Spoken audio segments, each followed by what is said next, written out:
இன்றைக்கி பாருங்கள், நம்ம வெண்டைக்காய் வச்சு சூப்பரான ஒரு கிரேவி பண்ண போகிறோம். இந்த மாதிரி கிரேவி செய்து கொடுத்திங்கன்னா வீட்டில் எல்லோரும் விரும்பி சாப்பிடுவாங்க. குட்டி பிள்ளைகளுக்கும் வெண்டைக்காய் ரொம்ப பிடிக்கும். அதனால் இந்த மாதிரி கண்டிப்பாக செய்து கொடுங்க. சூடு சாதத்தில் சூப்பராக அந்த குழம்பு ஊற்றி சாப்பிட்டிங்கன்னா ரொம்ப அருமையாக இருக்கும். இது வெந்தயம் கடுகு போட்டு தாளித்து வெங்காயம் போட்டு வதக்கிக்கோங்க.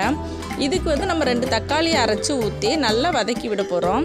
இது வதங்கி வந்த பிறகு நம்ம வீட்டு குழம்புத்தூள் 2 ஸ்பூன் 3 ஸ்பூன் தேவையான அளவு போட்டுக்கோங்க. இதையும் சேர்த்து அந்த எண்ணெயிலே வதக்கி விட்டுட்டு ஒரு நெல்லிக்காய் சைஸ் அளவு புளி ஊற்றிக்கோங்க. புளி அதிகமாயிராமல் பார்த்துக்கோங்க. தேங்காயெல்லாம் நம்ம ஊற்றலை. தேவைப்பட்டால் தேங்காய் கூட அரைச்சி ஊற்றிக்கலாம் உங்களுக்கு.